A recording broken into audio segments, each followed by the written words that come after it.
Now, the big question remains, where is Sean Diddy Combs this morning? Well, his plane last left from California going to the Caribbean. He reportedly was not on that plane. In a statement on Tuesday, his lawyer has said that Combs and his children have not been restricted to travel. So if he is out of the country, he has the right to be. Here's what we can learn about or learn from our brother Diddy. Clearly, there was a misdirection play that he did with his private jet going from LA to the Bahamas or to Jamaica to Costa Rica, the Caribbean, wherever he went.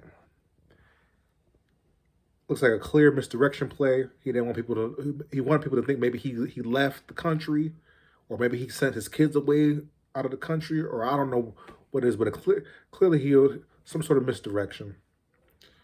Allegations against him. When folks raided his houses, they're snatching up people who work with him. Clearly, he's connected to something that he shouldn't be connected to. And I hate to say that about our brother Diddy, but that's what it's looking like right now.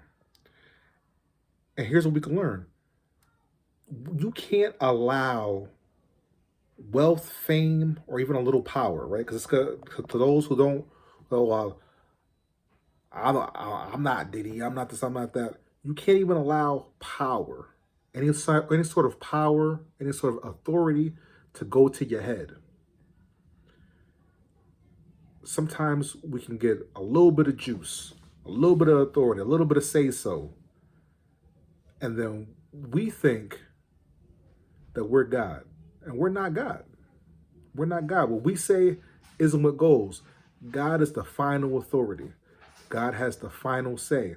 And we have to remember that. We have to account for everything that we do. There's an account that we have to give for everything that we do, and everything that's done in the dark will eventually come to the light. And that's what it appears to be happening here. And this is just a reminder for all of us to clear out our closets.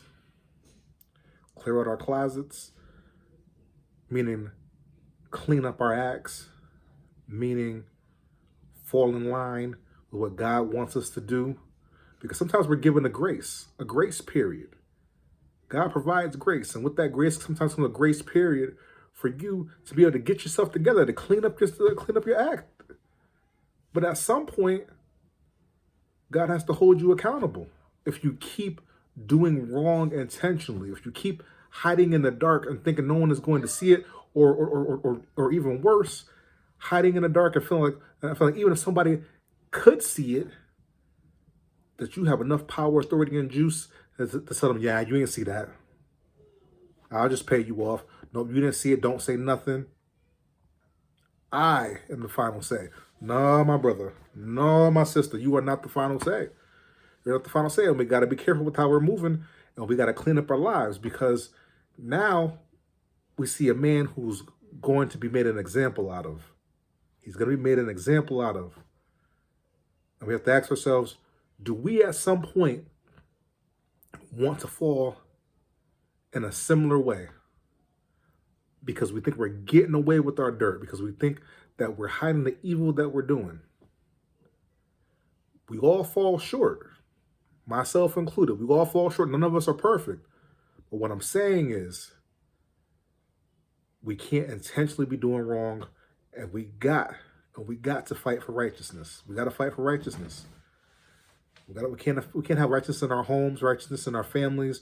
We can't expect people to treat us righteous, treat us in a certain way. We can't expect for God to want to bless us, even though we don't do it for blessings. We can't expect God to want to bless us if this is what we're out here doing. It don't work that way. That's why he's being made an example of, because sometimes you gotta get knocked off your high horse. Sometimes it's ugly. Sometimes it's not pleasant. But there is a cost for your evil. There's a cost for your evil. And sometimes those roosters have to come home to roost. So, hey, something to think about.